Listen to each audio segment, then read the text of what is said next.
तुम्हारे जैसे एक स्टूडेंट की कहानी सुनाता हूँ। The year was 2020। क्लास 12 का रिजल्ट आया 95% इन सीबीएसई। बोर्ड में नंबर लाना और नीट एग्जाम निकालना दो बहुत अलग बातें हैं। इस ओवर कॉन्फिडेंट स्टूडेंट का भी सारा कॉन्फिडेंस टूट चुका था। Despite paper being so easy, he secured only 521 marks out of 720। पढ़ाई तो कर रहा था वो बच्चा, बट स्टडीज अभी भी इरेगुलर थी और नीट एग्जाम बहुत सेक्रीफाइस मांगता है।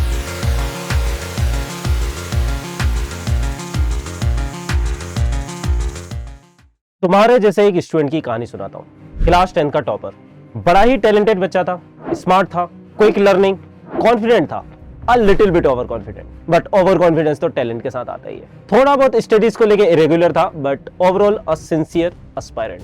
क्लास 12 का रिजल्ट आया 95% इन सीबीएसई। 12th एग्जाम के बाद नीट एग्जाम आया। The year was 2020। Despite paper being so easy, he secured only 521 marks out of 720। His delusional world shattered. It was his first failure, first reality check। पर ये चीज हम सबको पता है, बोर्ड में नंबर लाना और नीट एग्जाम निकालना दो बहुत अलग बातें हैं। पर एक बार फेल हो गए तो क्या हुआ यार, नीट एस्पायरेंट इतनी आसानी से हार नहीं मानते। इस बच्चे ने फिर से फाइट मारने का डिसाइड करा। इस बार अपनी स्ट्रेटजी भी बदली, सेल्फ स्टडी करने की जगह एक अच्छी कोचिंग ज्वाइन करी and things were looking up. इस बार पहले से भी ज्यादा कॉन्फिडेंस था, पेरेंट्स को भी भरोसा था कि इस बार तो फोड़ ही देंगे। नीट 2021 एग्जाम आया एंड फिर से नहीं हुआ। He secured 550 out of 720, a little or no improvement। पर इस बार कमी कहाँ रह गई? There is a saying, old habits die hard। पढ़ाई तो कर रहा था वो बच्चा, बट स्टडीज अभी भी इरेगुलर थी और नीट एग्जाम बहुत सेक्रीफाइस मांगता है। हम सबको पता है पुराने टाइम में 550 में भी कुछ ना कुछ मिल जाया करता था, पर अब अराउंड 21 लाख बच्चे एग्जाम देते हैं and you can not get anything good in these many marks. 2 bar fail हो गए, पर 2 बार फेल हो गए तो क्या हुआ? वो बच्चा हार मानने वालों में से नहीं था।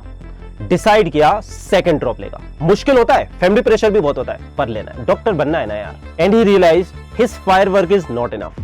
He need better teachers, better material and better efforts from his side। Fortunately, he found us on an academy and joined our team। पूरे 1 साल जम के पढ़ाई करी उसने। Even he was scoring really good in mock test। हमको भी भरोसा था इसमें। और फिर इस स्टूडेंट ने 1 साल पूरे बैच के साथ मिलकर तगड़ी तैयारी करी, रेगुलर मॉक टेस्ट दिए and he was among one of the toppers. फिर नीट 2022 एग्जाम हुआ और अब फाइनली 3 साल की मेहनत रंग लाने वाली थी। एग्जाम का रिजल्ट आया फिर से 550 आउट ऑफ 720।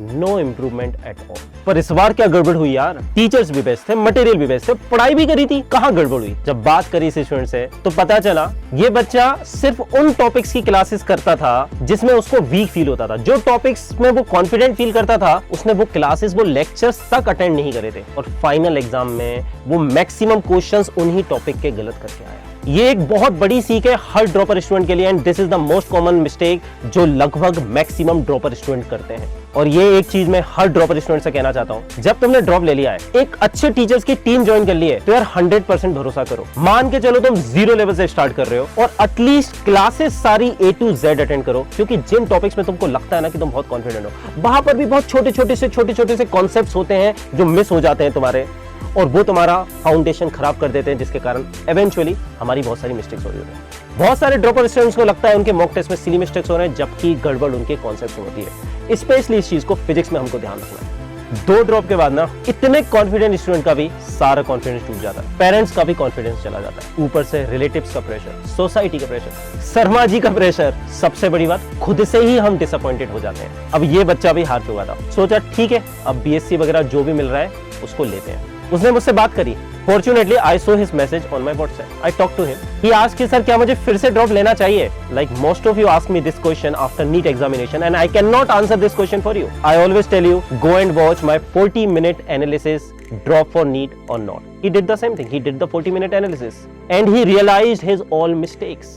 तीसरा ड्रॉप लेने का डिसीजन आसान नहीं होता, बहुत मुश्किल होता है। ये बच्चा हार चुका था, बट ही इवेंचुअली रियलाइज कि यार सपना तो डॉक्टर बनने का ही देखा है यार, मैं ऐसे हारूंगा नहीं अपने जीवन में। पेरेंट्स को भी भरोसे में लिया, इसके पेरेंट्स ने भी सपोर्ट किया एंड फाइनली एक और लड़ाई लड़ने का निश्चय लिया। This time he attended all our classes from A to Z, even वो टॉपिक्स भी जो उसके सबसे ज्यादा स्ट्रॉन्ग थे एंड ही रियलाइज उन टॉपिक्स में भी उसको 80% से ज्यादा नया सीखने को मिला।